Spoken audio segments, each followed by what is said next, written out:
just confirm if we are live now.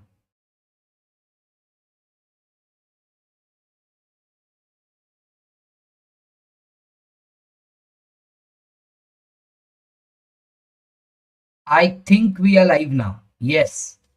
So, friends, indeed, a warm welcome to one and all. How are you all doing? I hope you all are doing wonderfully well. It is one more morning where we are dealing with sums of GST and customs for your CA final level. Are you all ready? This batch would be helpful for January 26 students as as well as May 26 students. So yes, so please take most benefit out of it. So I will just tell you that, you know, I'm happy that you have subscribed to the channel and hit the bell icon. Any doubts, you can contact on the given contact number 9028777829.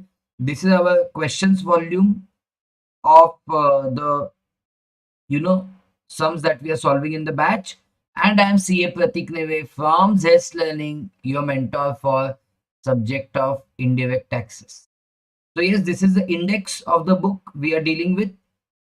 Okay, so we have done many questions from scope of supply, reverse charge mechanism, exemptions under GST, time of supply, place of supply, value of supply. And currently, the topic which we are doing is input tax credit. So if I want to tell you weightage wise, like scope of supply can have weightage of 5 marks, RCM can have weightage of 5 marks, exemption can actually have weightage of up to 10 marks, time of supply 5 marks, place of supply 5 marks, value of supply about 10 marks, and ITC about 10 marks. So 10, 20, 30, 40, 50, about 50 marks weightage, I think we would have completed till now. Okay, so let's go ahead. And of course, today we have to do explore more and more about ITC's questions. So are you ready? I hope all of you are ready. Let's start. Okay, so today many questions on section 18.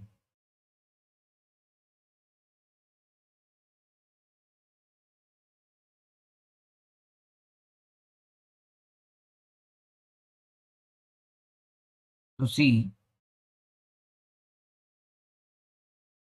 what is the page number.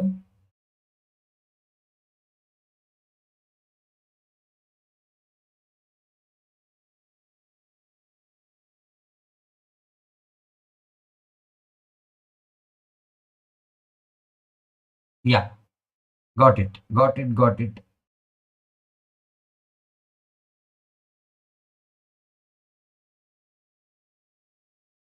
So you will like today's questions. They are very nice questions. I am 100% sure about that. Today's date is 10th. Yeah. And just let me tell you, this batch is about 40 hours batch. So what we are going to do, today is our day number 7. So today approximately our 14 hours will get completed. But by 17th of December, we have to get done with the whole batch systematically. So what we will do, tomorrow we will take one session. Okay. There might be some change in tomorrow's timing because I'm traveling tomorrow. So tomorrow's timing I will let you know one thing. But tomorrow for surely again 2 hours session we will take 1 2 hours session. So by 11th December day end. See, by 11th December day end, our 8 sessions will be done of about 2 hours each. So our 16 hours will get covered. Then from 12th December to 17th December, 12, 13, 14, 15, 16, 17, there are 6 days. In these 6 days, we will take 2 sessions of 2 hours each. So that will bring 24 hours to us. So 16 plus 24, 40 hours. In this 40 hours, we will complete other topics as well. Make sense? Yes, sir. Absolutely. So now let's go ahead. First is done, second is done. I have put a date here 10/12. At least those questions we have to solve today. I have put the date na 10/12. Those questions we have to solve today. So see, yes, 10/12. 17th questions. Messrs. Make Valves India Private Limited located in Rajkot, Gujarat has entered into contract with Vardhaman Petrochem Limited based in Abu Road, Rajasthan. So basically, this seems to be supplier.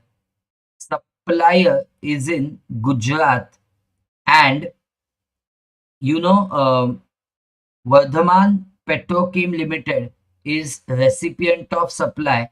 Recipient of supply is in Rajasthan. It is for supply of 10 industrial valves, so 10 units on FOR basis for its refinery project with the following terms and conditions. Okay.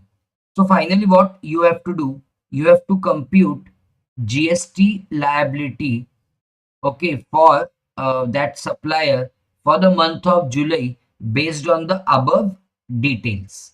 Let's see, friends. Let's see. List price per valve is 1,20,000. So basically 1,20,000 into 10 such valves, that is 12 lakh rupees.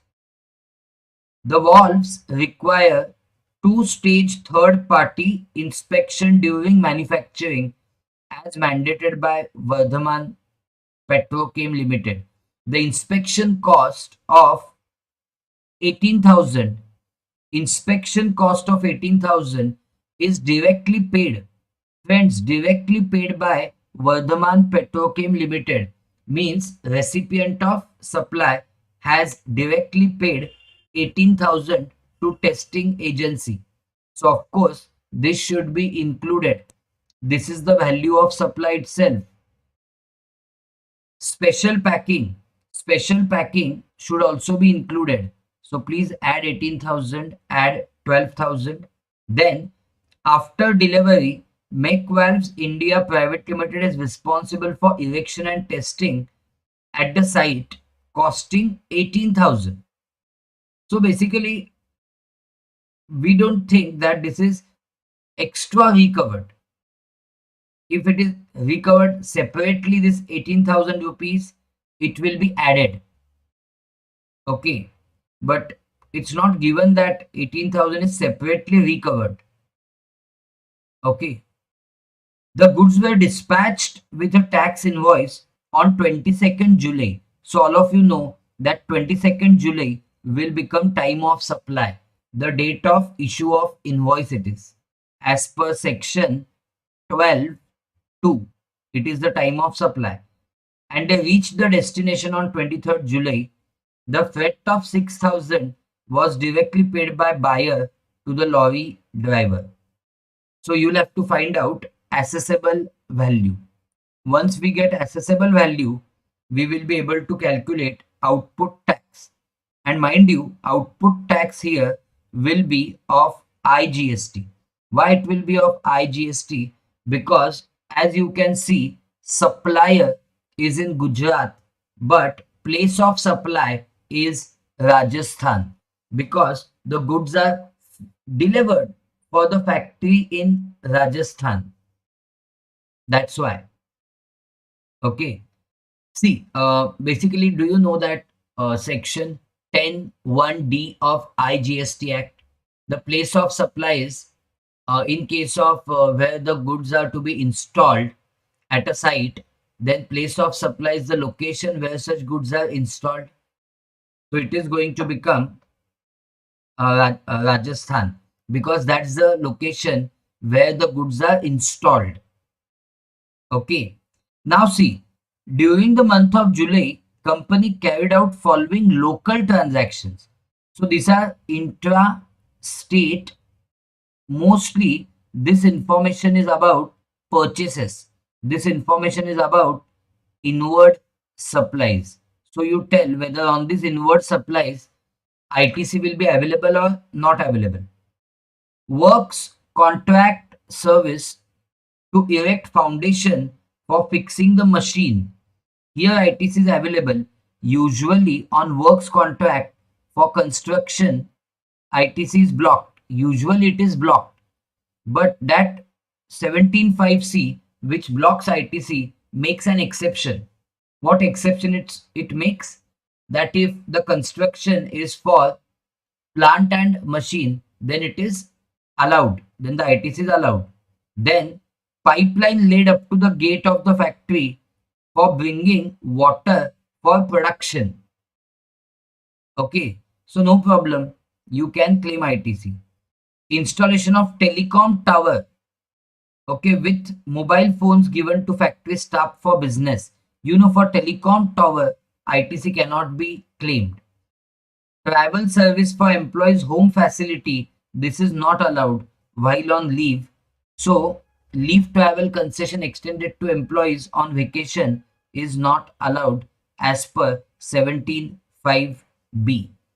And wellness service agreement with fitness center, no such ITC is allowed on health club, gym, okay, fitness, no ITC is allowed as per 17.5b unless it is mandatory for employer to provide it to the employee, okay, under any legal obligation. So there is no such obligation here. Then CGST and SGST rate is 9% each. IGST is at 18%. Oh, and there is opening also. CGST's opening is 25,000, means ITC we are talking about, and SGST is again 25,000. So in that you will add ITC for the month and you will get total ITC available. Use that total ITC available to pay output tax of IGST. You know ITC of CGST will be first utilized to pay output tax of CGST, but there's no output tax of CGST. Then balance will be utilized to pay IGST, and output tax of SGST will be utilized to pay output tax of SGST. But there is no output tax of SGST, so balance will be utilized to pay output tax of IGST. Clear? So let us see solution in the structured way. It is 17th question, isn't it? So go to 17th question and let's see the solution in the structured way.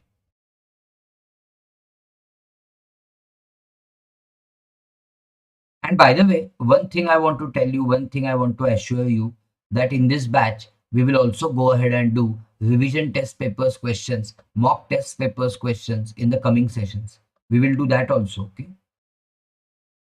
So see, computation of output tax liability of Make Valves India. See, 12 lakh rupees is the starting point. That is your list price of 10 valves. Then you added cost of third party inspection. So that you added special packing charges, erection and testing at the site, assuming that it was separately recovered. Assuming it was separately recovered from the buyer. Then freight paid by the buyer. So you got assessable value 12,54,000. On that you calculated IGST. Is it correctly calculated? Just check. Yes, 225,720. And now, as we discussed, you will get ITC for works contract service for machine foundation, which is eligible for ITC. Okay. Don't take on anything else. Don't take on this also. Pipeline also. Don't take on pipeline also. That will actually also become in relation to an immovable property. So take only on works contract service for machine foundation. because 17.5C has specifically excluded that from block credits. So you can take opening balance was 25,000 of CGST and SGST. So 31,000 rupees each is your ITC of CGST and SGST. Please utilize it to pay output tax of IGST. So see this. So your net GST payable will become 1,63,720. All of you with me? Yes. Remember, don't take on pipeline laid up to the gate of the factory for bringing water for production. No ITC will be allowed for that as well. Only take on this um, works contract service for fixing machine. Only on that you will take. Fine, let us go ahead to next one. Now we had decided to do 18th question. Before going to 18th question, which is about section 18, okay, I will like to give you some idea of overall idea of 18, section 18, not question 18, section 18. See,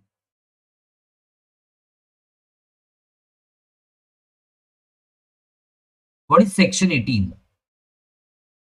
So that many questions on section 18 will become very simple for you. What is section 18.1? Now 18.1 of CGST Act talks about few things. What things? You are first registered under GST. You are first registered under GST. From being registered, you are getting unregistered. Sorry, exactly opposite. You are first unregistered under GST. Now you are getting registered. Okay, you are getting now registered on compulsory basis. On compulsory basis, you are getting registered. Getting it? Yes, this is one case. Second case, you are first unregistered in GST. Now you are getting registered, but you are getting registered on voluntary basis. You are getting registered on voluntary basis. You are first under section 10 composition levy. Now you are shifting to section 9. Okay, from composition levy you are shifting in section 9, that is normal levy. And first you are say selling goods, means you are engaged in outward supply, and your outward supply earlier was exempt, but now your outward supply is becoming taxable. Friends, now your outward supply is becoming taxable. Getting it? So in all these four transitions, what happens? Earlier you are not claiming ITC. Earlier you are not claiming ITC. Now you will start claiming ITC. Problem is, there was some stock here. On the day preceding the date when this change happened, there was some stock here. Stock of what? There was some stock of inputs. That inputs which were in raw material, that inputs which were in WIP, that inputs which were in finished goods. There was stock of these inputs. Now on these inputs, there was some GST. Of this GST, my dear friends, till now you have not taken ITC because you were not in a position to take, because you were either unregistered or you were in composition levy or your outward supply was exempt. So till now you have not taken ITC of this GST. Now you are allowed to take the ITC. That is ITC in special circumstance. This is called as ITC in special circumstance. This is clause A, unregistered to now taking registration on compulsory basis. This is clause B, first unregistered now taking registration on voluntary basis. This is clause C, C for composition levy, earlier in composition levy, now going to section 9, normal levy, and this is clause D. In clause D, small condition is there, from early on you should be registered. From early on you should be registered and you should be selling goods which are exempt, and now your outward supply has become taxable. In clause A, there is one small condition that you should make application, means you should apply for registration within 30 days. Within 30 days from date of becoming liable, then only you can take benefit of this clause A. So basically, this is the benefit, right? Whatever ITC was there on the day preceding the date of this change, okay, that you can avail.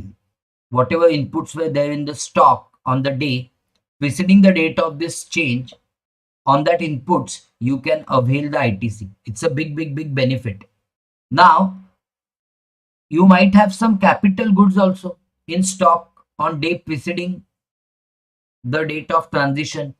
With respect to capital goods, you can take ITC of GST. You can take ITC of GST, no problem, but only for clause B, sorry, only for clause C and clause D, not for clause A and B. Okay, so this is about your 18.1, and what 18.2 says is, 18.2 says that 1 year should not have lapsed from the date of, yes, invoice. 1 year should not have lapsed. 1 year should not have lapsed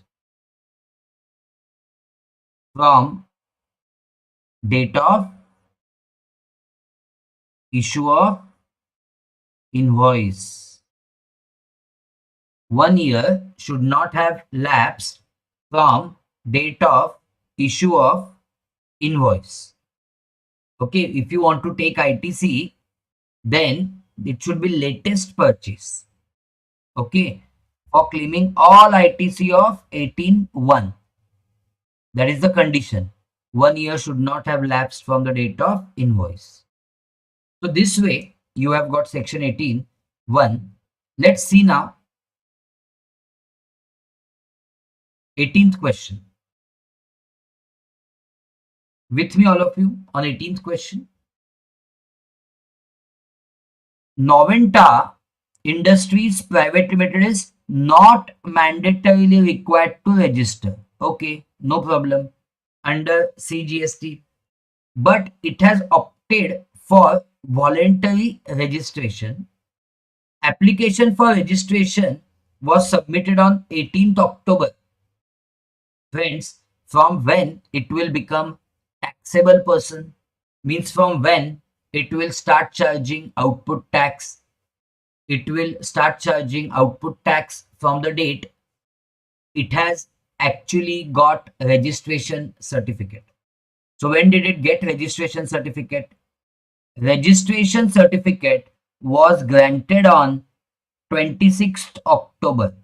So 26th October, it will be starting to pay output tax. So I should check stock as on 25th October. And I'm in which clause? I am in clause B. Why I am in clause B? Because earlier I was unregistered. Now I am getting registration on voluntary basis. Okay. So check the stock as on 25th October. See this. Stock as on 25th October is given. Clear? Let's see. Messrs. Noventa Industries provides following details of inputs and capital goods held in stock as on 25th October. We wanted that only. And a business is not engaged in making interstate outward taxable supply. We might do interstate purchase, but we are not doing interstate sales. And even CGST and SGST liability is given for the month of October, which is 28,000 each. So basically, we will touch this afterwards. This is output tax. Right now, let us focus on how much ITC we can get. So inputs purchased on 3rd October. Friends, inputs purchased on 3rd October. Getting it? Is it okay 3rd October? Yes. Latest purchase. Why latest purchase? Because we want to take ITC on 25th October. And there is a condition that 1 year should not have lapsed from the date of invoice. So 3rd October, 1 year will lapse on next year's 2nd October. And we want to take ITC on 25th October itself this year. So please take of 4,500 each. Then inputs received on 25th August. It is absolutely okay because 1 year will end on 24th August of next year. We want to take ITC on 25th October. So it's a latest purchase. So please take ITC. Inputs procured or contained in finished goods. When these inputs were purchased on 20 October of last year. So friends, on 19th October of this year, 1 year has lapsed. So you cannot take this ITC. 1 year has lapsed. Is it clear, Nimi? 1 year will lapse on 19th October and you want to take ITC on 25th October. So you can't take this ITC. And then inputs valued 60,000 procured right now on 15th October. So very good. You can take ITC of this. Mind you, this is IGST. And cap goods. Cap goods, so don't even see. Cap goods, ITC can be taken when? ITC can be taken only for clause C and clause D. That is from composition scheme, you are going in normal levy. Then only ITC can be taken. Or your first finished goods were exempt. Now they have becoming taxable. Only in those situations you can take ITC. Okay. Now cap goods procured on 14th October. So you cannot take ITC on cap goods. So whatever you can take now, take total of that 4,500 plus 7,500 is your CGST. So your total CGST will be, ITC of CGST will be 12,000. Same will be your ITC of SGST 12,000. And your ITC of IGST will be, your ITC of IGST will be 10,800. That's it. That's it. Yes. So now please utilize ITC of IGST 10,800 first to pay output tax of 28,000. Okay, because ITC of IGST shall be first utilized to pay output tax of CGST and SGST. And so basically now utilization comes into picture. So you got these ITCs now. Now it's a formality. Now it's a formality. How will you oblige with that formality? Let's see. Your output tax is 28,000 each. 28,000 each of CGST and SGST. Now what will you do? First use this 10,800. ITC of IGST should be first exhausted. So assume we are using it equally, 5,400 each. Okay, then your balance GST payable will be 22,600 each. Now you utilize 12,000 of CGST and SGST. If you use that, still your net GST payable will be 10,600 each of CGST and SGST. 10,600 each. So see 18th questions. Final answer. Did you get net GST payable? Final answer is 10,600 each. So see what we did. First we have calculated ITC. Inputs lying in stock 4,500, 4,500. Okay. 7,500, 7,500 and 10,800. So finally you got ITCs 12,000, 12,000 and 10,800. Then we computed net GST payable. Output tax 28,000 of C and S GST less ITC 5,400, 5,400 of IGST. Okay, and then we utilized ITC of CGST to pay output tax of CGST, ITC of SGST to pay output tax of SGST. So are you all comfortable, friends? Will you be able to solve any question on section 18? Now go to next question. What have we decided today now?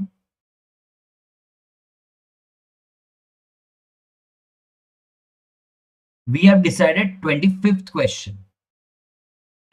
Now, this is when you have purchased any capital goods. Tell me, when you purchase any capital goods, you avail ITC? Of course, sir, we avail ITC. Now, if you sell these capital goods, then government is not happy. Why government is not happy? Because you purchased capital goods and they gave you immediately the ITC. But eventually you are not using it for proper time and you are selling off the capital goods. So government says we want our ITC back. How much ITC we want back? So how much ITC we want back? Whatever ITC you have availed, that we want back. But we can't take the full ITC back because for some time span you have used the capital goods. So ITC availed minus amount computed at 5 percentage points. Amount computed at 5 percentage points for every quarter or part thereof. So more the number of quarters you use, more the amount you will minus and less ITC you will pay back. Okay, so this is the first point. Or what is the second point? At whatever price you are selling that capital goods, that is called as transaction value, that transaction value into rate of GST. You have to pay whichever is higher. Make sense? You will pay ITC availed minus amount computed at 5 percentage points for every quarter or part thereof, or transaction value into rate of GST. I'll show you now how it happens. On 28th July of particular year of the previous financial year, Messrs. Siddhant, registered supplier of textile manufacturing equipment located in Gujarat, purchased the machine for 13,68,200 including IGST from supplier based in Tamil Nadu who issued invoice on the same date. Siddhant Techmac put the machine to use on the same day and availed the ITC. Very good. Now first see what is the rate of GST. Rate of GST at time of purchase and sale both was 18%. So first please find out 13,68,200 into 18 divided by 118. First find out how much ITC we have availed. You will get that we have availed 2,08,708. I'm getting this amount 2,08,708. Are you getting that amount? Check. 13,68,200 into 18 divided by 180. Yes. So, but no need to pay this entirely back. Why? Because minus for how many quarters you have used, check that. For every quarter, it will be assumed that 55% was correctly availed. Okay, so that much will get subtracted. Let's see. Subsequently, on 24th July of current financial year, this entity sold the machine for 8,10,000. So transaction value is 8,10,000 on 8,10,000 at 18%. This is one of the point. So isn't it 145,800? So 145,800 is one of the points. Now calculate the quarters. How will you calculate quarters? 28th July of last year you had purchased. Now quarters run like this. March, Jan to March, April to June, July to September. So yes, quarter ending September. October to December. So yes, quarter ending December. Jan to March. So yes, quarter ending March. April to June. So yes, quarter ending June. And lastly, July to September. So July to September. Because even part of the quarter will be considered. So we are passing through how many quarters? We are passing through 5 quarters. So 5 into 5, 25%. So you subtract 25% of 2,08,708. You will be getting 1,56,531. So GST payable will be 156,531 or 145,800, whichever is higher.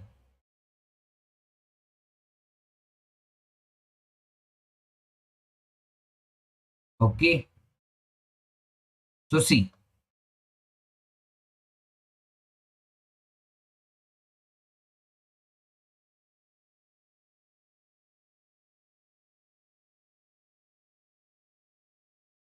It's question number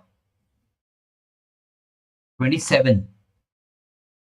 Yeah, see this.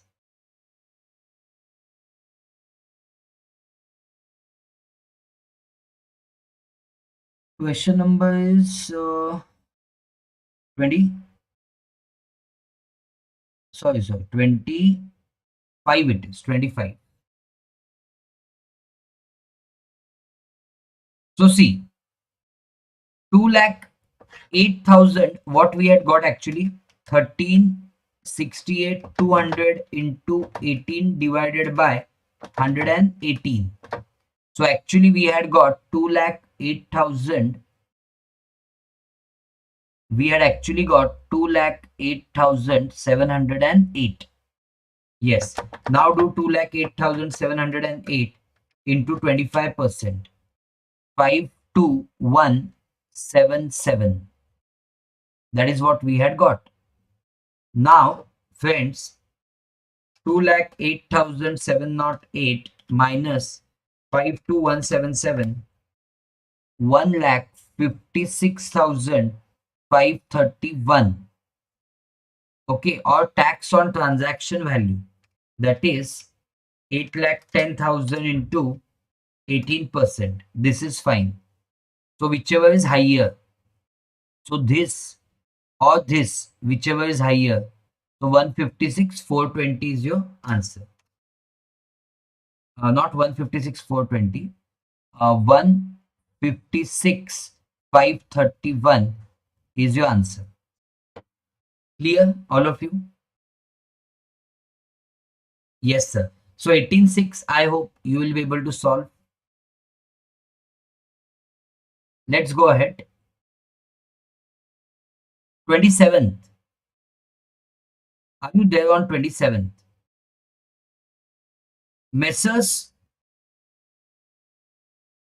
Solvex Engineering Private Limited, based in Gujarat, becomes liable to pay tax under GST on 1st Feb. Now, friends, it becomes, so earlier it was unregistered, now it is getting registered and on compulsory basis. Okay, it is becoming liable on 1st Feb and it is going for certificate on 16th Feb. Very good. So it has applied within 30 days from the date of becoming liable. It has applied within 30 days from the date of becoming liable. So friends, it is eligible to take ITC in special circumstances under 18(1)(a). Now, very critical point in 18(1)(a) is, please listen to this properly. You will check stock of inputs, okay, in raw material and WIP and finished goods with, on which date? On the date immediately preceding the date it became liable for registration. I will tell you its logic, you will never forget it. What is the effective date of registration in this case? Even if you have got certificate or whatever, you have applied for certificate on 16th Feb, whatever it is, that date doesn't matter, because you became liable to pay GST from what date that matters. So you became liable to pay GST from the date of effective registration, because who is registered under GST? Person who is registered or who is liable to be registered. When did you become liable for registration? 1st Feb. So 1st Feb you have become taxable person. So your output tax starts from 1st Feb itself. So you should get ITC with respect to stock as on date preceding this date, that is as on 31st Jan. Remember this very deep point. When you were taking registration voluntarily, at that point we were checking, you know, the date preceding the date when you got registered, actually registered. But here we are checking the date preceding the date when you became liable for registration. Please keep in mind. Now let's see. Can we check? Can we get this? Of raw material? Yes. Of capital goods? No. Because for capital goods, you can't take in 18(1)(a). You can take only in 18(1)(c) and 18(1)(d). Raw material of WIP, yes. Raw material in finished goods, yes. So this GSTs, you can take ITC. One more thing, they have not given that when this, what is the invoice date of this raw material, of this raw material and of this raw material. They have not told us what is the invoice date. So we will assume that it is within 1 year. Okay, the stock is not old stock. 1 year has not lapsed from the date of invoice. That assumption we will make. Okay, so see, take the total actually 43,200, 43,200 plus 64,800 plus 259,200. Total comes to 367,200. So yes, you are eligible for ITC of 367,200 and ITC on capital goods is not allowed in this case of 18(1)(a). Declaration should be given in GST ITC 01. This is bit of procedural compliance that you have to do. That you should give declaration in GST ITC 01. It will be submitted on the common portal www.gst.gov.in on or before 15th March, that is within 30 days from date of registration. Okay. So you got registration on 16th Feb. Within 30 days from that, you should submit this GST ITC 01. And declaration for availing ITC must be certified by practicing chartered accountant or cost accountant if the total claim exceeds 2 lakhs. In our example, the total claim is 3,67,200. Therefore, certificate is required from practicing CA or practicing CMA. Make sense? Comfortable with 18? Yes, sir. Let us go ahead for the next one. Now in next one, what I should understand is 29th question. Karan Mehta, registered taxable person, was paying tax under composition scheme. So you were under 18(1)(c). You were under composition. I mean, you will go for 18(1)(c). Why you will go for 18(1)(c)? Because you were in section 10. Now from section 10, you are coming to section 9. Up to 28 August. Up to 28 August, you were in composition scheme. With effect from 29 August, you become liable to pay tax under regular scheme, means section 9. Now, you should check stock as on 27th August. That is the date. Rather, with effect from 29th August, you have gone in section 9. So you should check stock as on 28th August. So see, inputs held in stock on 28th August are 4,13,000, which includes GST at 18%. So take on your calci 4,13,000 into 18 divided by 118. So friends, you can take ITC of 63,000. Then capital goods were purchased for 6 lakh. Now see your capital goods. You are in clause C. So you can take ITC of CG also. So please take it. CG were purchased for 6 lakh. But you can't take ITC of entire 18% of 6 lakh. How much is 18% of 6 lakh? 1,08,000. But can you take ITC of complete 1,08,000? Answer is no. Because you must have, of course, used the capital goods when you were in composition scheme. So you will minus. How much you will minus? At 5 percentage points for every quarter or part thereof. You had purchased this on 15th May. So calculate the quarters. One quarter will end on 30 June. Other would have ended on 30 September. So basically 2 quarters. So minus 10%. 5 into 2. So you will get 97,200. So 97,200 ITC you can take for CG. That's it. You are required to determine the eligible ITC, yes, and Mehta has not availed depreciation, of course. That's why you are able to take ITC on the capital goods, because you have not availed depreciation on the GST part. Okay. So see, which question we are doing? 29. Check. For 29th question, ITC allowed on inputs, as we discussed, 63,000, and on capital goods 97 200. So this is the total ITC available as per 18(1)(c). Okay, shall we? Go ahead, Nimiji. Is it clear, Chinuji? Yes, sir. Go ahead, go ahead.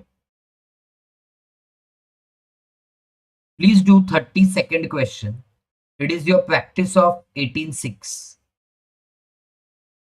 Messrs. Trident Engineering Limited, registered supplier based in Gujarat, sold plant and machine which had been used in the manufacture of taxable goods for 4,80,000 on 1st December. Okay, is applicable on the transaction value of plant and machine at the rate of 18%. So please do one thing, 4,80,000 into 18%. This is the second point, that is transaction value into rate of GST. So that comes to 86,400. TV into rate of GST, that comes to 86,400. But now calculate mainly the first point. What is the first point? What is the ITC that you have availed? So Trident Engineering had purchased this machine via invoice on 20 December, okay,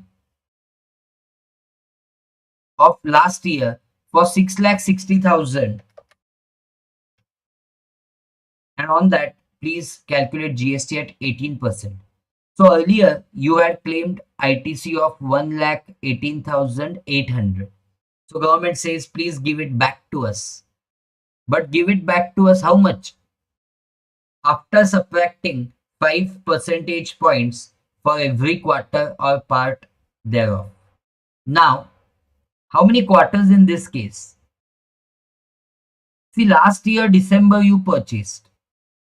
So, and this year 1st December you have sold. So how you should calculate quarters? 31st December ending last year is 1 quarter and this year's 4 quarters. So total 5 quarters. So you should minus 25%. So you will get 89,100. So now your GST payable becomes 89,100. Mind you.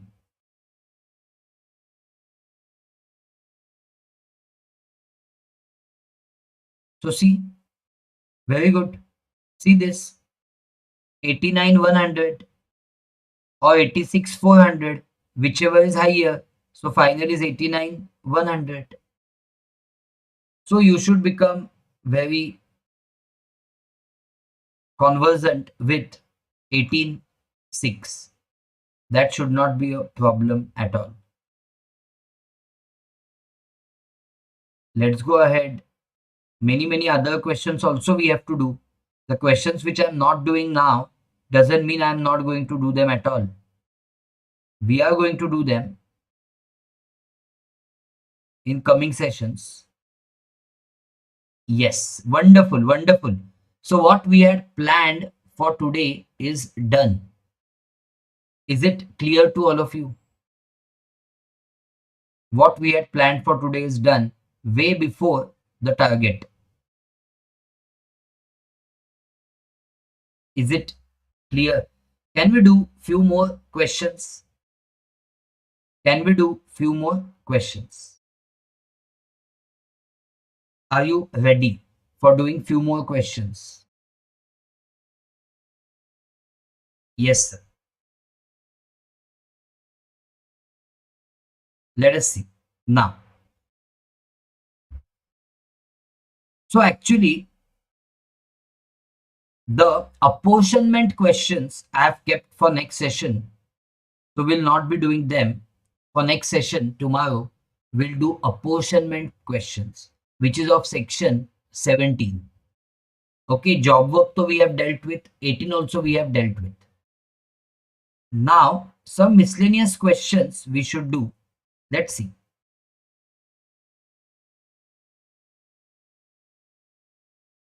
Do this question, 45th question. I hope that banking services ITC you remember.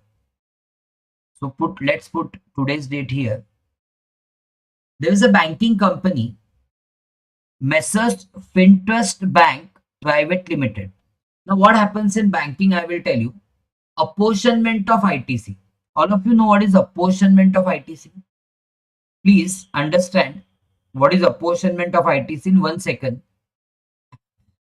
so that many questions we can discuss. So actually our section 17 talks about apportionment and blocked credits. You know that 17 talks about apportionment and blocked credits. Yes or no? Now blocked credits is discussed in 17.5, and apportionment is discussed in 17.1, 2, 3, 4. Now what 17.1 says, if there are some inputs, okay, which are used commonly for what?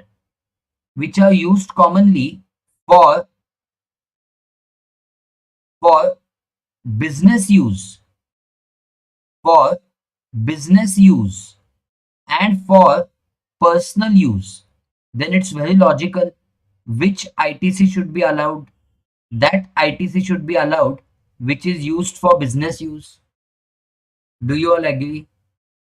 ITC should not be allowed for inputs used in personal use. That is your 17.1. What is 17.2? There are some inputs, say plastics raw material. Okay, plastic as raw material, which is used in manufacturing finished goods. Which finished goods? Those finished goods which are taxable, those finished goods which are zero rated. What is the meaning of zero rated, friends? Zero rated means they are exports, and those goods which are exempt. Now government says very nicely that this raw material which is used for taxable goods also, zero rated also, and exempt also, we will not allow ITC this here, but for this too we will allow the ITC, because of course, see, it means suppose you had purchased plastic of 10 lakh rupees raw material on which GST is 1,80,000. It is obvious we can't take ITC of complete 180. Why? Because the plastic of 10 lakh is being used for taxable supply, zero rated supply, as well as exempt supply. So from 180, how much soever you are using for taxable and zero rated, for this ITC will be allowed. For this the ITC will be allowed, but for exempt ITC will not be allowed. Zero rated supply means exports, and on exports output tax is 0%, but ITC is allowed because government wants to give encouragement for exports. You're earning foreign currency, so ITC is allowed. Make sense, all of you? So suppose out of the total turnover, your taxable supply was 50%, zero rated supply was 20%, and exempt supply was 30%. So in our example, 70% of ITC you will get, 30% of ITC you will not get. This is called as apportionment. And now remember 17.4 apportionment. 17.4 apportionment is only for banking companies, or only for banking companies, finance companies, only for them. And 17.4 apportionment is not compulsory, it is optional. When I say it is optional, what I'm going to discuss, it means that you can follow 17.2 or 17.4, depends on you. But such options 1 exercise cannot be withdrawn during remaining part of financial year. Remember that. But what happens with respect to ITC for banks? What happens with respect to ITC for banks? So banks can, whatever ITC is eligible for bank, 50% of that they can avail, and balance 50% shall lapse. Clear? This is the fixed percentage under 17.4. But mind you, 17.4 is optional. Clear? This way we are discussing in 17.4. And for inputs taken, means purchased from own branch, means from distinct person, from own branch or own head office, means distinct person. You understand, a distinct person? ITC will be allowed to the extent of 100%. Restriction of 50% doesn't apply.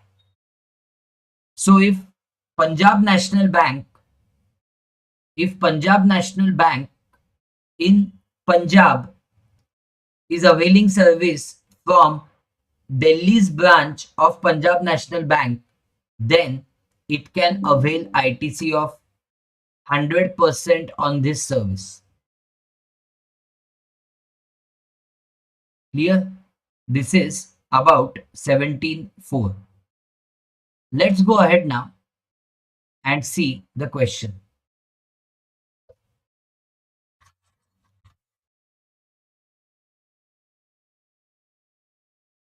Yeah, let's see the question. So there's a banking company. Is it clear to all of you? 17.4 that we discussed. A banking company registered under GST law in Mumbai provided following services during the month of December. So first of all, you will have to also tell which of them is taxable, which of them is exempt. Okay. So discount earned on bill discounted, you know, this is exempt, because maybe we'll have to calculate, net GST payable. So see, calculate net GST payable. So we'll have to do output tax minus input tax credit. So ITC to we will find, but we'll also find output tax. Now apply your knowledge of exemptions topic. Interest earned on reverse repo transaction is also exempt. Penal interest recovered from borrowers for delay in payment of loan or EMIs. We have learned that this is also exempt. Services to merchants accepting credit debit card payments. And as you can see, all the transactions are below 2000 rupees. So you know, when card swiping is done below 2000 rupees and then settlement of this is done by banks to the merchants, it is exempt. Commission received for debt collection services taxable. Interest charged for late payment of credit card dues, that is also taxable. Okay. So applicable rate of GST on services provided is 18%. So whatever value of supply you get, you multiply it by C. Pinterest is registered in Mumbai, provided following services. So basically, I will have to check whether these services are given in the same state or different state. So if nothing is given, assume same state and charge CGST and SGST. Pinterest has opted, friends, can you see? it has opted for the optional method under 17.4. Very nice. So whatever ITC you have, okay, check. Of that eligible ITC, avail 50% and 50% will lapse permanently. For the month of December 24, the relevant GST input details are as follows. Amount of GST paid, eligible input services, eligible capital goods, okay, and amount of GST paid on items whose credit is blocked. So forget it, this ITC is blocked. So take the total now of eligible ITC, 920 plus 780. Isn't it 17 lakh rupees? So please, 17 lakh is total. Take ITC of that. I mean, eligible ITC is 50%. So 8 lakh 50,000 will be eligible ITC. So go ahead and use it to pay output tax. Question number is 45. Let's see formal presentation.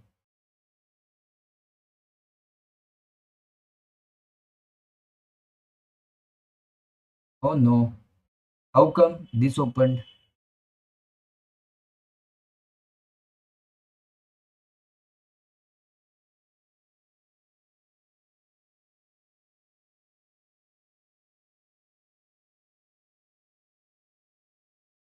Okay, go ahead. Yeah.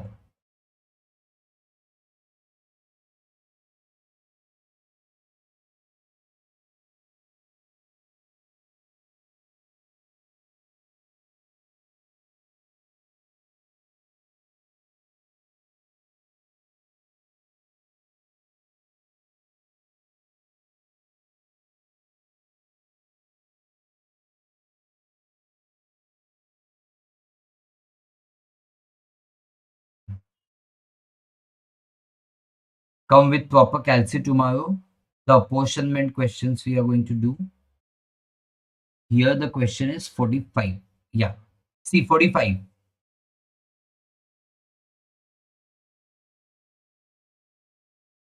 What is taxable was only commission received was taxable and interest charged for late payment was taxable. So overall value of taxable supply was 18 lakh 80,000.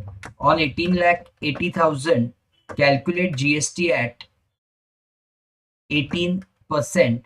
So 3 lakh 38,400 was your output tax, and your eligible ITC was 17 lakh into 50%, that is 8 lakh 50,000. So net GST payable is nil, and of course ITC will be carried forward. So ITC to be carried forward will be 3 lakh 38,400 is only payable, and you had 8 lakh 50,000 ITC. So 5 lakh 11,600 will be carried forward. Make sense?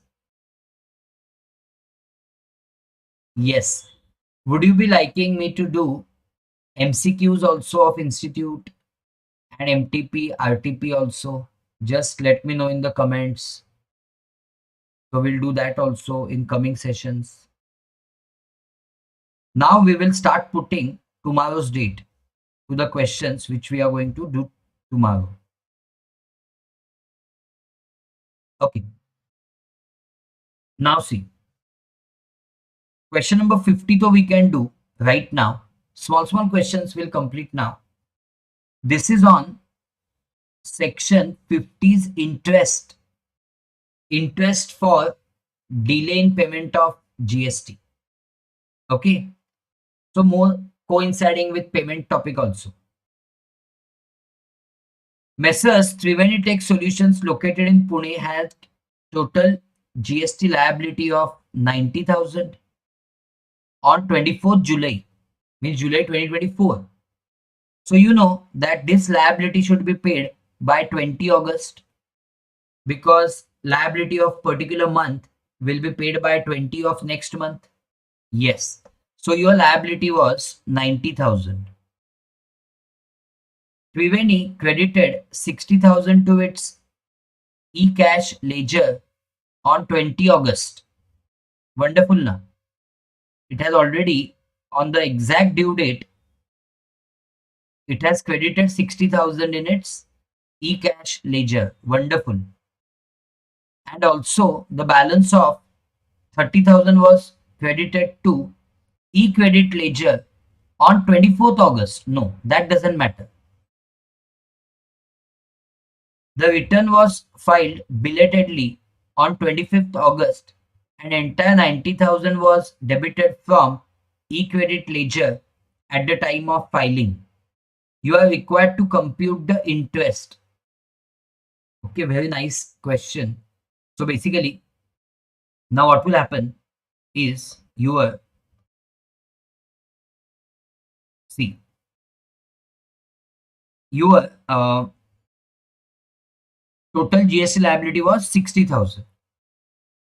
Amount that you have credited in the e-cash ledger, this you had credited in e-cash ledger, that is 60,000, and balance which is utilized through e-credit ledger is 30,000.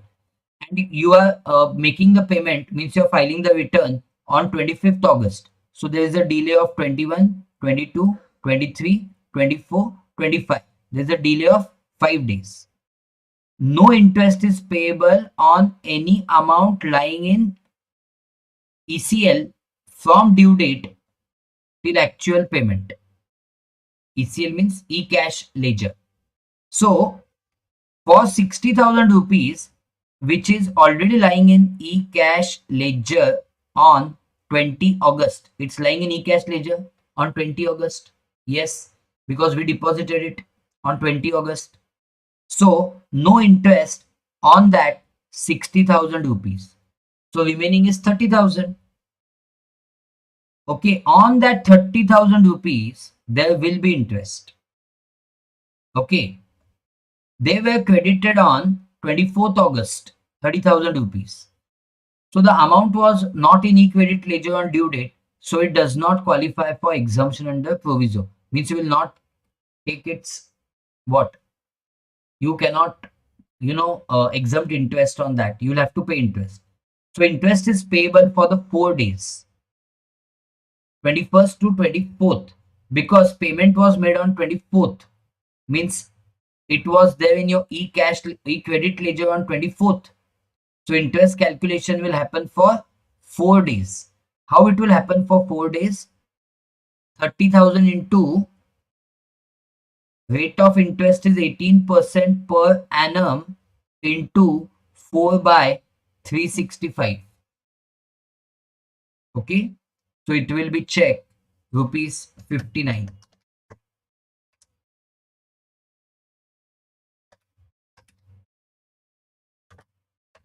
Check 59.17 something. So you will have to make it 59. Clear? Then let's go ahead.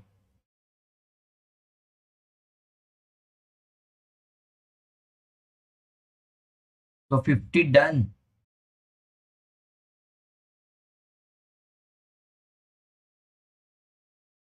Go to 49 now.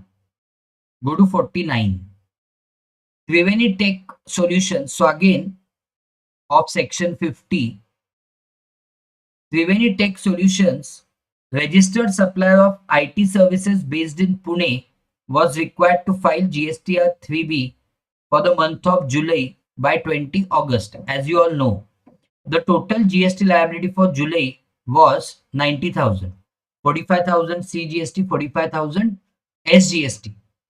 Company credited 90,000 to its e-cash ledger on 19th August. Congratulations.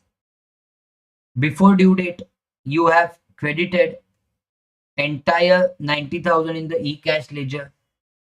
However, due to technical delay, the return was actually filed on 25th August and the liability was debited on that day.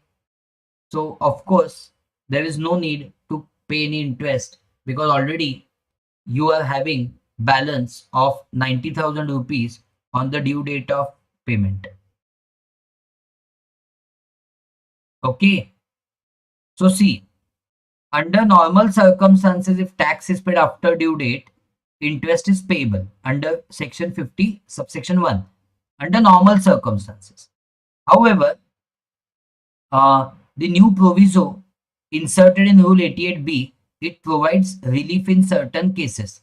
So we are going to get the relief because if the amount is credited in the e-cash ledger on or before due date, then no interest is payable on such amount if it remained lying in the ledger throughout the period from due date till actual payment.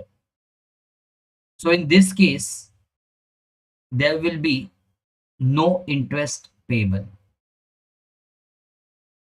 Okay, no interest is payable in this case. Fine. So yes, let's go ahead.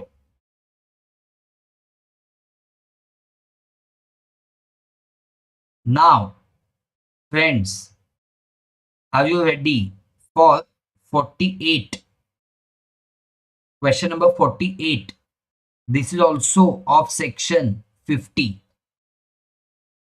Avinash Global Traders, registered person under GST and located in Mumbai, Maharashtra, filed GSTR 3B for month of Jan 24 by 20 Feb. Congratulations. For Jan, you have filed on due date, that is by 20 Feb. 20 Feb.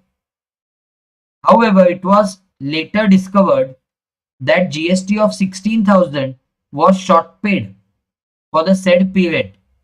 Afterwards, you discovered that the shortfall was discharged while filing the GSTR 3B for Feb on 20 March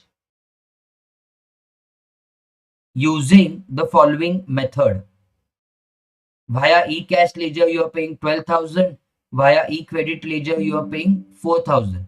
That way, you are paying 16,000. Assume sufficient balances were available in e-credit ledger, but nil balance in e-cash ledger adds on due date to pay tax. You are required to calculate interest payable under section 60, under section 50. Very interesting because you have already filed the return for the month of Jan by 20 Feb. Okay. So now on entire 16,000 rupees, you should calculate the interest. You will not get any relief of whatever you are paying through e-cash, e-credit, whatever balance was existing when, you have to forget that. You will not get any relief. So, see, due date of payment was 20 Feb, but actual date of payment is 20 March. Tell me why 20 March? Because you know why 20 March? Because for you have actually paid on 20 March. That's why 20 March. And due date was 20 Feb because it was for the month of Jan. Now calculate the delay. For Feb, 9 days. Why 9 days? It was a leap year. 2024 was a leap year. Yes. So 9 days of Feb. And March, how many days? March, 20 days. So total becomes 29 days. But friends, on 16,000, calculate at 18% per annum, but calculate for 29 upon 366, not 365. Leap year, na? So number of days overall will also increase. So 16,000 into 18% into 29 divided by 366, 228 rupees will be the interest. Make sense? Yes, sir. Remember this. Now, there is one more thing. recalculate the interest if GSTR 3B for Jan was filed belatedly on 20 March. Means you did not do anything on 20 Feb. But for Jan itself, you filed the return late, that is by 20 March. And it's given also. Consider 24 as a leap year. So Feb has 29 days. Yes, that was given also. So now the dynamics change, friends. Now the dynamics change. Why the dynamic change? Now, see, for the credit portion of tax paid, 4,000, no interest. And for cash portion of tax paid, 12,000, okay, interest applies on net liability paid. So basically, interest will apply on 12,000 rupees. Whatever you are paying using ITC, which was already in balance, interest will not apply. So it will be on 12,000 for 29 days at 18%. Okay. So interest will apply in this case only on net liability which is paid in cash. That way.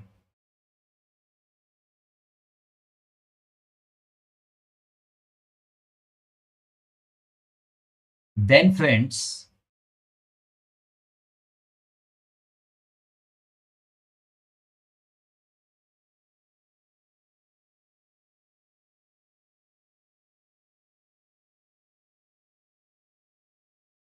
see, similarly, you can try 46. Now, tomorrow's date is 11th. Okay.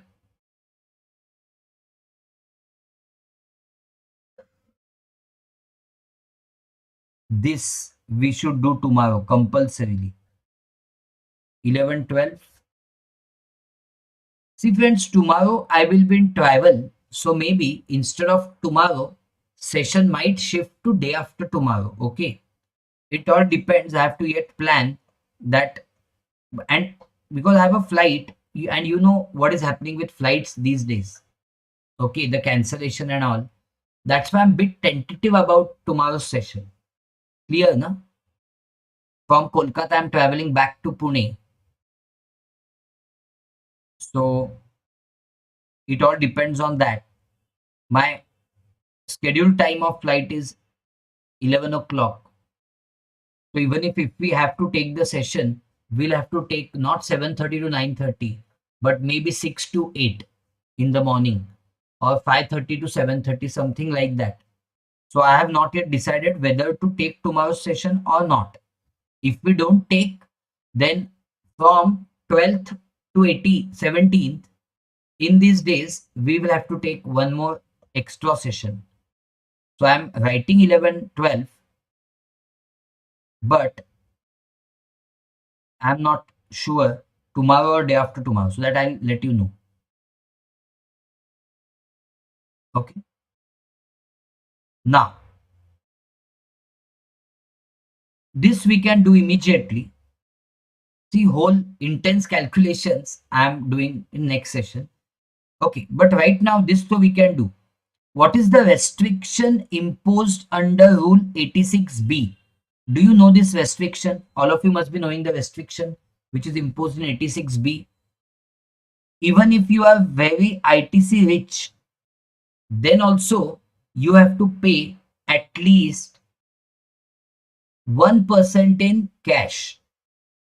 Okay, even if you have sufficient ITC balance, at least 1% of output tax should be paid using balance in e-cash ledger. At least 1%. That is the restriction of 86B. But mind you, this restriction applies only if your monthly sales, monthly turnover is exceeding rupees 50 lakhs. then only this restriction applies. Okay. So see, it restricts taxpayer. So if I want to say it negatively, I can say it like this. It restricts taxpayers from utilizing more than 99% of their ITC. So 1% you have to compulsorily pay in cash, na? Means you are restricting utilizing ITC of more than 99%, okay, from the e-credit ledger to discharge output tax liability. So maximum ITC you can use is 99% of output tax. Okay, what is the restriction? When is it applicable? So it is applicable when taxable turnover, excluding exempt and zero rated, exceeds 50 lakhs in a month. So monthly turnover that to taxable is greater than 50 lakh rupees. So impact, at least 1% of output tax liability must be paid in cash.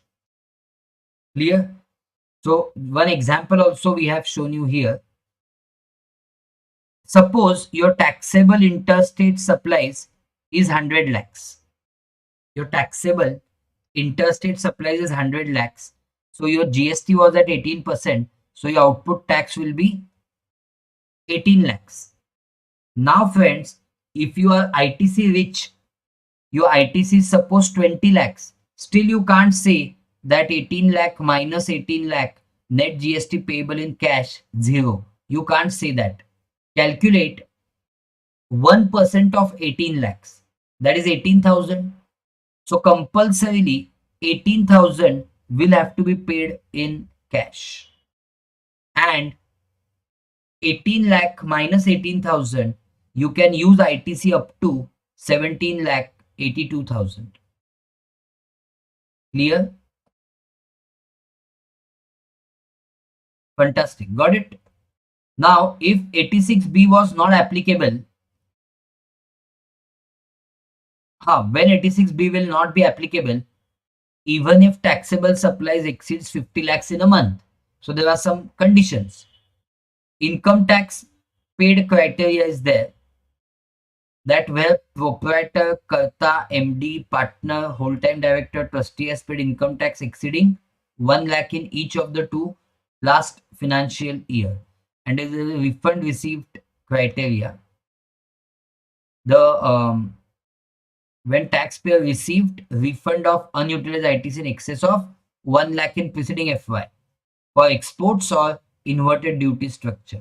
We are going to see that in the refunds topic.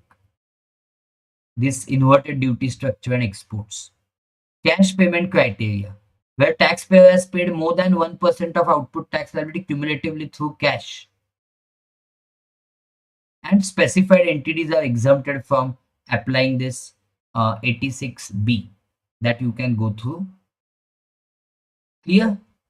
So this way you can understand 86B. Okay. Now, this is really amazing question. This question we can do right now. And this, mind you, 41st question will involve some provisions of registration also. So I want you to be very attentive. Okay, so it has registration plus ITC. These both provisions. See, pay attention. With me, all of you, Nimiji, getting the points? Yes. See, Aryan Industries Private Limited, based in Rajasthan, exclusively manufactures and sells products which is exempt. So right now, I am selling such goods which are exempt. Got the point? Right now, I am selling such goods which are exempt. Means my outward supplies exempt, along with certain taxable supplies. The company sells Aeromax only within Rajasthan and is registered under GST under regular scheme. So I'm selling exempted goods, but I'm registered under GST. All inward supplies of the company are taxable. Okay, whatever I'm purchasing, it is taxable. Company anticipated sales growth for the current financial year. Owing to growing demand, company decided to expand production capacity and on 1st September 24 purchased additional machine exclusively means only for manufacturing Aeromax. The purchase price of this machine was 50 lakhs exclusive of GST. So GST would have been 9 lakhs.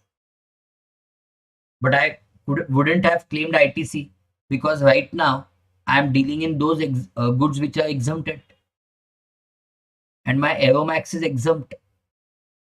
Now friends, the point is with effect from 1st Jan 25, I purchased machine when 1st September 24, I purchased machine and from 1st Jan 25, what happened? Exemption on Aeromax was withdrawn. So in short, your exempt goods are now going to become taxable with effect from 1st Jan 25. Clear? Question is, can Aryan Industries Private Limited avail ITC on machine purchased exclusively for manufacturing Aeromax? Answer is yes, because you are applying 18(1)(d). 18(1)(d), earlier your finished goods were exempted.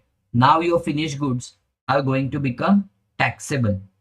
So it is possible for you to claim the ITC as per 18(1)(d), and in 18(1)(d) you can claim ITC on capital goods also. So please take 9 lakh rupees, but you can't take full 9 lakh because you have used the capital goods for 1 quarter when you were exempted or when you were doing supply of exempted goods. How 1 quarter? Because you purchased on 1st September. So 1st September to 31st December. Not 1st Jan will not be counted because you should check date preceding the date of finished goods becoming taxable. So 1 quarter is perfect. So 9 lakh minus 5%. What is 9 lakh minus 5%? 8 lakh 55,000. So 8 lakh 55,000 ITC you can take. So see, 41st question solution.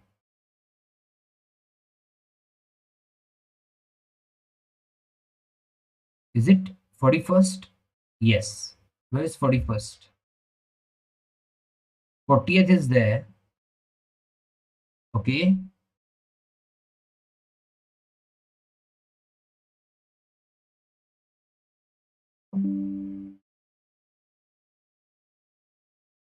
Forty-first solution is not printed. 40 is there. After 40, 42nd is there. I don't know. 41st has not got printed. I'll just tell the one who printed, who typed and who did the book for me. Just give me one moment before I forget.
Okay, with me now. Sorry. Yeah, so informed it. You got the answer, na, but 8,55,000. So I will give you its presented answer later on, but I hope you got the answer. 9 lakh minus 5% of 9 lakh. Okay, which is 8,55,000. Let's go ahead. Yes, then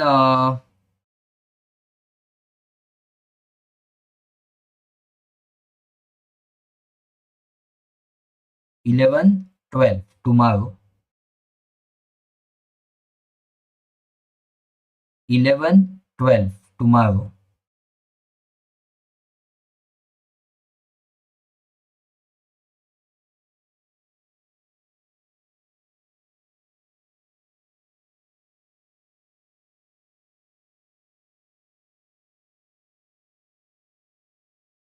11, 12.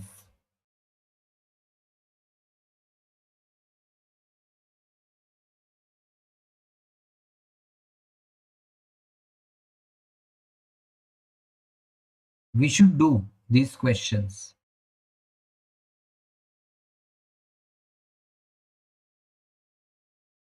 Okay. See this one question, 34th. Arogya Vikas Foundation, registered charitable organization under 12AA of Income Tax Act, conducted senior citizen vocational training initiative for individuals above 65 in the planned region of Neo City during the month of May. The foundation received following contribution for conducting the program: subscription fee for the program, then sponsorship fees and consideration for supply of goods. In addition, donations of 2,40,000 was also received by this Arogya Vikas Foundation in May. Mr. Arvind, the accountant of foundation, is unsure about GST applicability on these receipts and seeks guidance in determining value of taxable supply. Nice question. Okay. So basically, if there is any activity which is charitable activity done by charitable trust, then that is exempt from GST. So if they are conducting a senior citizen vocational training, okay, education of senior citizens in rural area, that is not taxable. Okay. So see, here it is not given whether it is in rural area or what. It is a normal education, so it will become taxable. So see, it has become taxable. Sponsorship fees will also become taxable. Consideration for goods will also become taxable. Only about donations. Donations are without any consideration. So only thing is that donations will be exempted. Donations will be not chargeable to GST because there is no consideration against that. Okay, so basically, please tax these three things, and this donation will be exempt because there is no supply involved in that case. Okay, now see this 31st question, let's do it immediately. 31st question is on 18.4. What is 18.4? 18.4 is opposite of 18.1. Means what, sir? So let me explain you what is 18.4. See, earlier you were registered. See, I'll tell you. 18.1 you have understood. Now see 18.4. But what was given in 18.1? First, tell me that. In 18.1 there was clause A, clause B, clause C, clause D, where clause A was saying earlier you are URD, unregistered, now you're getting registered on compulsory basis. Earlier you are unregistered, now you're getting registered on voluntary basis. Earlier you are in section 10, now you are going in section 9. Earlier your sale means outward supply is exempt, now your outward supply is becoming taxable. Yes or no? Now friends, opposite of this will be what? Opposite of this will be earlier you are registered, now you are getting unregistered. So if earlier you are registered, now you are getting unregistered, this will be dealt in cancellation. This will be dealt in cancellation, that is section 29. Okay, but section 9 you were there, now you are going to section 10. Earlier your sale was of taxable goods, now it is going to become of exempt goods. This is covered in 18(4). So what happens in this case? Earlier you must be having lot of ITC, now that becomes payable. Clear? Earlier you will be having lot of ITC, now that becomes payable. Why? Because from tomorrow your goods are going to be under composition scheme, so you cannot take ITC. So whatever ITC you have will now become payable. From tomorrow your finished goods are going to become exempt, so you will not be able to claim ITC. So whatever ITC you have, please make it payable. In short, please reverse it. Now how to pay it? You can pay it by using balance in e-credit ledger or balance in e-cash ledger. But one thing you should keep in mind, if there is any excess balance in e-credit ledger, that will lapse. That will lapse. So keep this much in mind about 18(4). So I will now take you through the numbers involved. Now let me take you through the numbers involved. It is question number 31. So see friends,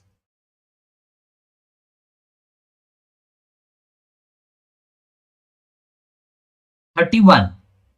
Goods manufactured by T Manufacturing Limited have become exempted.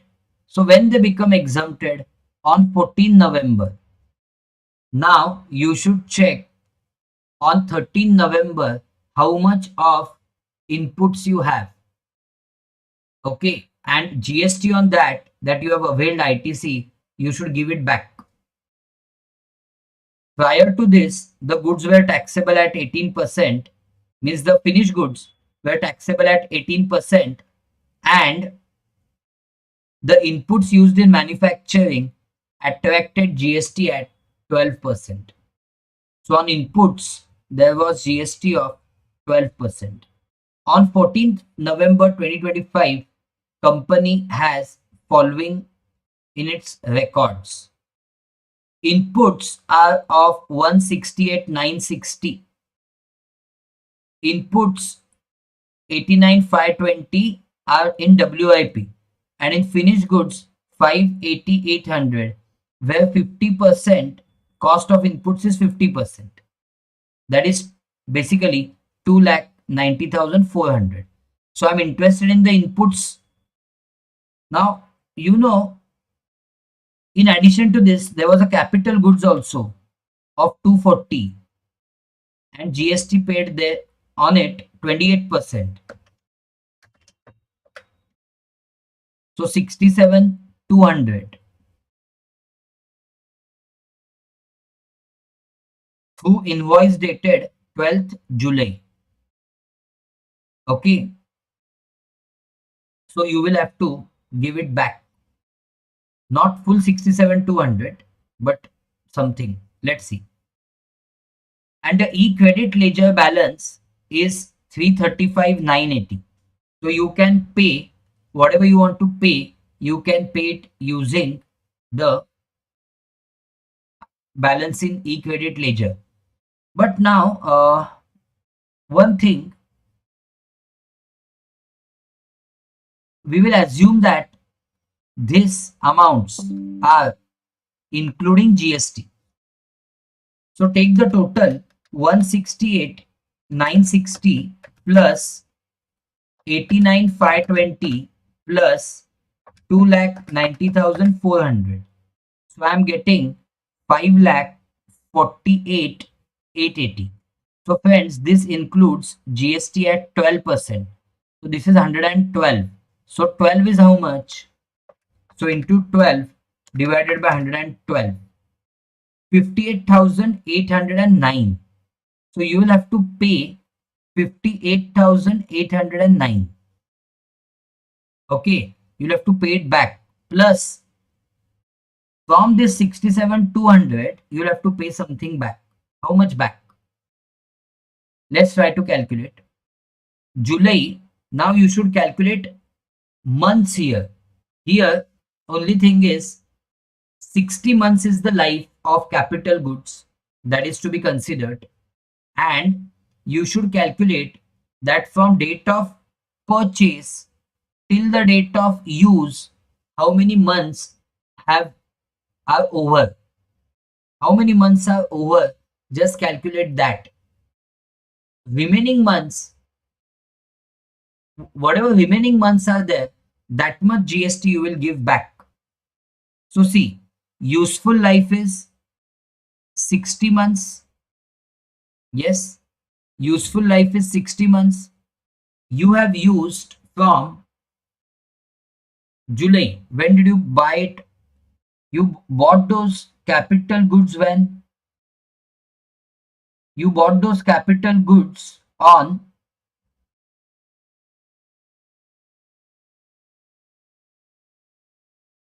you have bought those capital goods on 12th July, and now we are on 14th July, 14th November. So July, August, September, October, November. Take 5 months.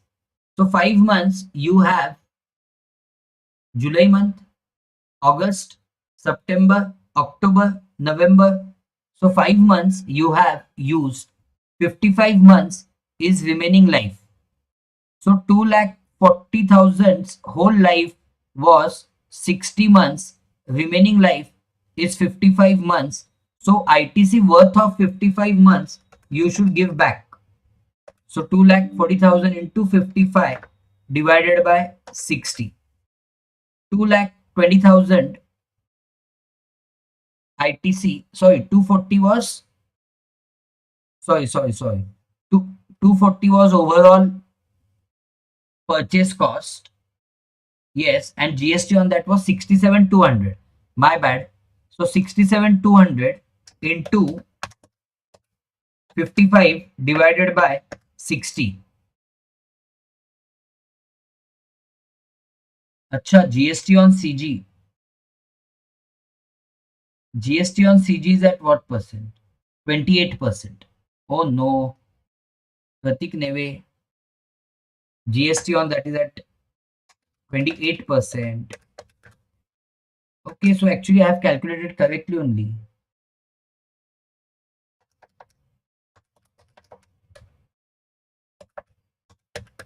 67,200 I have calculated correctly.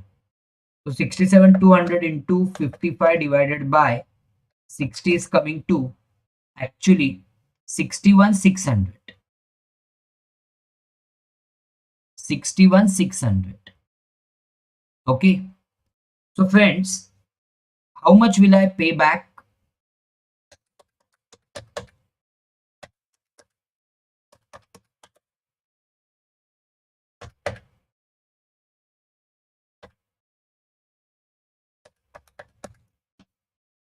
How much will I pay back? I had decided I'll pay back 58,809. Acha. But one thing here, what has been assumed is all figures are excluding GST. That is what is assumed. So 160, if we go by that way, 168,960 plus 89,520 plus 2,90,400. So 5,48,880 into 12%. 65,866.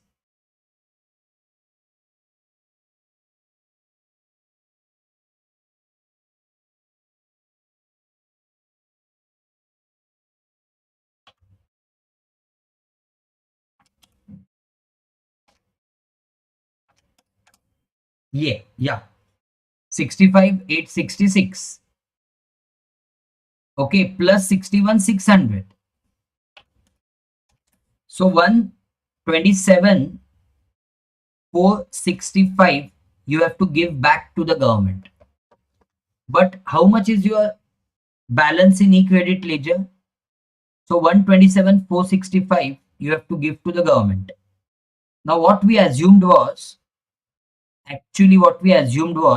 all these figures are excluding GST. And that's why what we did was 548,880 into 12%. So anyways, we are getting 127,465. We have to pay 127,465, but we have sufficient balance of 335,980.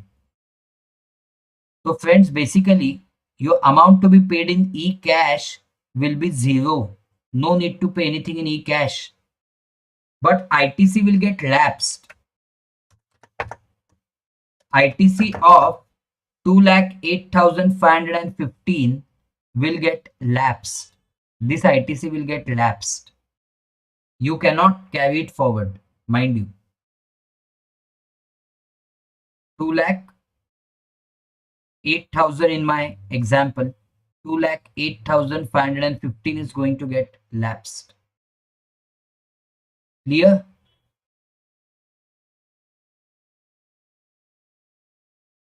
Yes. And now they had asked you one more question, that what will happen if your balance in e-credit ledger was only 35,980?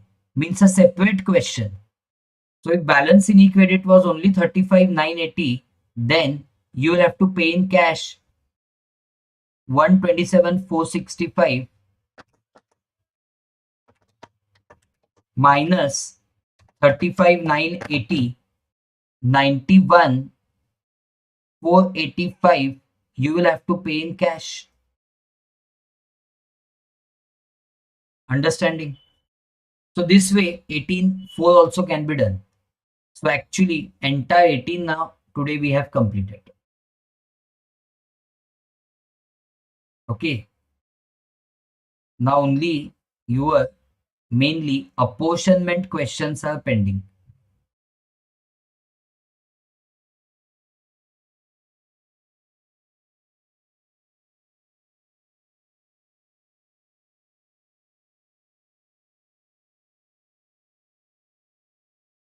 You will enjoy those apportionment questions, but surely sit with calces. Very, very deep questions. A lot of calculations. Tomorrow my notebook will be open only.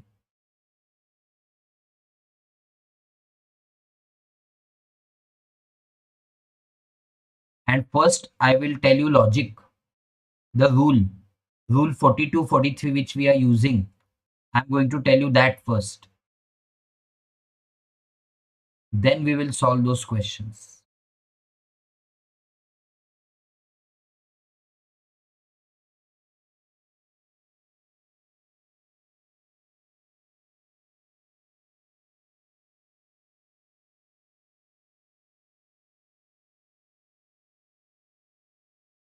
Clear, friends?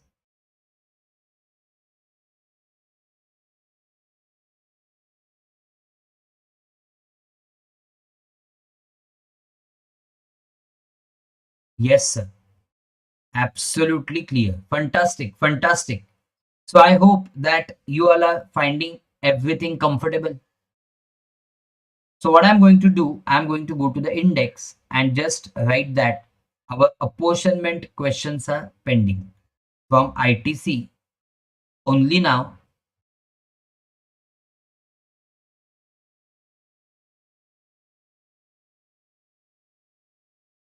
Apportionment questions are pending. Fine.